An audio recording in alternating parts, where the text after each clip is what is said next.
అయితే ఇజ్రాయెల్కు ఇలాంటి దొంగచాటు యుద్ధం చేయడం కొత్తేమీ కాదు. టెక్నాలజీ సరిగ్గా లేని కాలంలోనే సాంకేతిక సమరానికి పాదులు వేసింది. దీనికంటే ముందు నుంచి పురాతన కాలం నాటి యుద్ధ తంత్రాలను ఉపయోగించి శత్రువులను హతమార్చింది. ఇక ఇప్పుడున్న అత్యాధునిక టెక్నాలజీ సాయంతో ఇజ్రాయెల్ చేసింది చాలా తక్కువనే చెప్పాలి. పాతకాలం నాటి పేజర్, వాకీటాకీల్లోనే బాంబులు పెట్టిన ఇజ్రాయెల్ రాబోయే రోజుల్లో ఇంకెలాంటి కొత్త వార్ పద్ధతులను ప్రయోగిస్తుందో తలచుకుంటేనే వణుకు పుడుతోంది.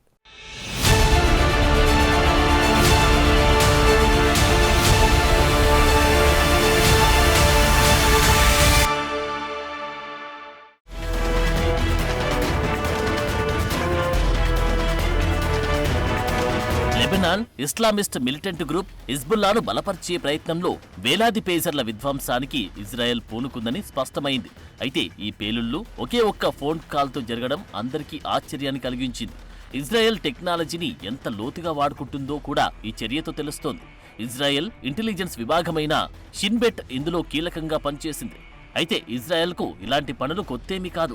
1996లో గాజాలో ది ఇంజనీర్ అనే పేరుతో ఫేమస్ అయిన Hamas master bomb maker Yahya అయ్యాష్ను హతమార్చడానికి రహస్యంగా పేలుడు పదార్థాలతో అమర్చిన మొబైల్ ఫోన్ను ఉపయోగించారు. అయ్యాష్ తండ్రి నుంచి వచ్చిన ఫోన్ కాల్ను ఆన్సర్ చేయమని ఒక అనుచరుడు అయ్యాష్కి ఫోన్ చేశాడు. అయితే ఫోన్లో అయ్యాష్ మాట్లాడుతున్నాడని నిర్ధారించుకున్న తర్వాత ఇజ్రాయెల్ సైన్యం తాము ఉన్న చోటనే ఉండి ఎక్కడో ఉన్న ఆ ఫోన్ను పేల్చేసింది. దీనితో అయ్యాష్ తల ఛిద్రమైంది. ఈ ఒక్క ఉదాహరణ ఇజ్రాయెల్ ఇలాంటి దాడులకు ఎప్పటి నుండి పాల్పడుతుందో అనేది తెలియజేస్తుంది. దాదాపు 3 దశాబ్దాల క్రితం చేసిన ప్రయోగాన్ని ఇప్పుడు ఇజ్రాయెల్ లెబనాన్లో అమలు చేసిందని స్పష్టమైంది.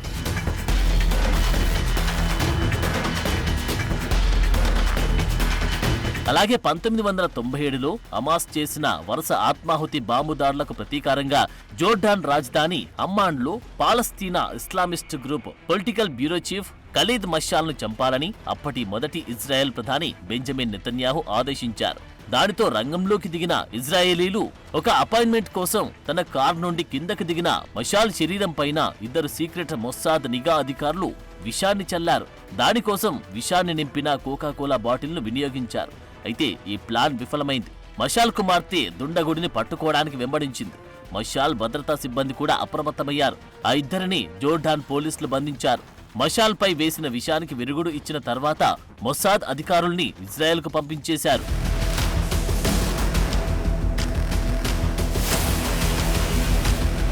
మరో సంఘటనలో హమాస్ కోసం పనిచేసే అంతర్జాతీయ ఆయుధాల కొనుగోలుదారు మహమ్మద్ అల్ మబోహ్ పైన కూడా ఇలాంటి తంత్రమే ఉపయోగించింది ఇజ్రాయెల్. 2010లో మహమ్మద్ దుబాయ్ హోటల్లో గదిలో శవమై కనిపించాడు. ఎమిరేట్స్ అధికారులు దీనిని సహజ మరణమని మొదట అనుకున్నారు. అయితే గాజాకు చెందిన పాలస్తీనీలు మాత్రం మహమ్మద్ను ఇజ్రాయెల్ చంపిందని ఆరోపించిన తర్వాత కేసులో మళ్లీ దర్యాప్తు ప్రారంభించారు.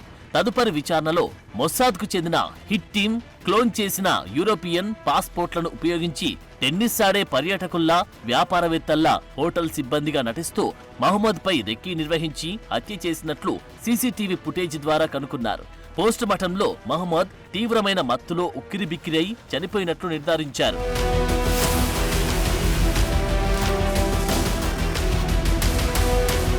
అయితే ఇజ్రాయెల్ చర్యలు ఇంతటితో ఆగలేదు. 2010 నుంచి 2020 మధ్య దాదాపు 6 ఇరాన్ అణుశాస్త్రవేత్తలు తుపాకీ దాడుల్లోనో పేలుల్లోనో మరణించారు.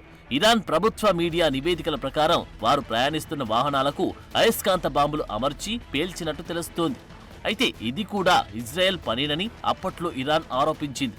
ఇరాన్తో చేస్తున్న షాడో వార్లో ఇవన్నీ జరిగాయని అధికారులు అంగీకరించినప్పటికీ ఇజ్రాయెల్ తాము ఏ దాడుల వెనుక ఉన్నట్లు చెప్పలేదు. 2022లో ఇరాన్ రాజధానిలో జరిగిన ఇలాంటి హత్యకు సంబంధించిన సందర్భంలో మాత్రమే మాజీ ఇజ్రాయెల్ ప్రధానమంత్రి నఫ్తాలి బెన్నెట్ దానికి బాధ్యత వహిస్తున్నట్లు ప్రకటించారు.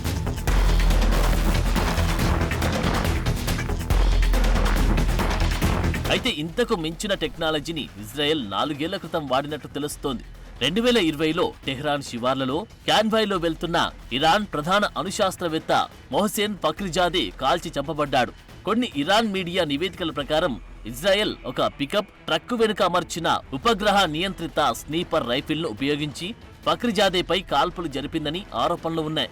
ఇక్కడ మొదటిసారి ఇజ్రాయెల్ వాడిన ఆర్టిఫిషియల్ ఇంటెలిజెన్స్ గుర్తులు కనిపించాయి. అయితే ఇజ్రాయెల్ ఈ హత్యను ధృవీకరించలేదు. కానీ దీనికి ముందు ప్రధాని నెతన్యాహు ఫఖ్రీజాదేను రహస్య ఇరానియన్ అణ్వాయుధ కార్యక్రమానికి అధిపతి అంటూ నిందించాడు.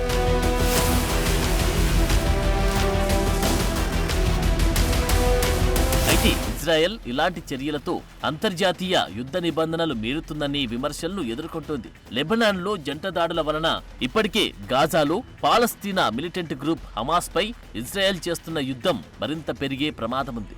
ఇక సెప్టెంబర్ 16న హిజ్బుల్లాపై యుద్ధానికి ఓటు వేసిన ఇజ్రాయెల్ చర్యతో లెబనాన్ ప్రభుత్వంలో భయం నెలకొంది. యుద్ధం తీవ్రతరం అయి ఇలాంటి వరుస దాడులకు దారితీస్తుందని భావిస్తున్నట్లు లెబనాన్ విదేశాంగ మంత్రి అబ్దుల్లాబౌ అబీబ్ అన్నారు. ఇది ప్రజలను భయానికి గురి చేస్తుందని, లెబనాన్కి యుద్ధం వద్దు అని విదేశాంగ మంత్రి వెల్లడించారు. లెబనాన్లో శాంతిని పునరుద్ధరించడానికి సహాయం చేయాలని ఐరాస భద్రతా మండలికి యునైటెడ్ స్టేట్స్ విజ్ఞప్తి చేశారు.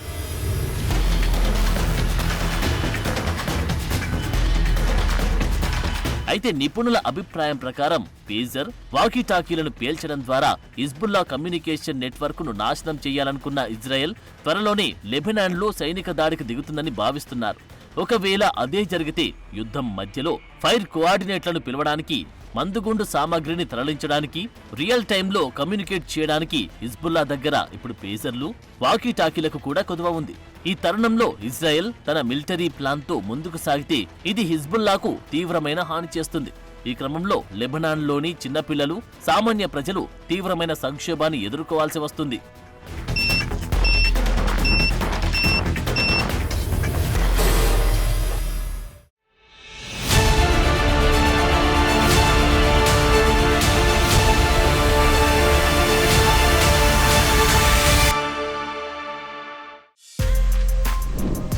For more videos like this, subscribe Big TV channel.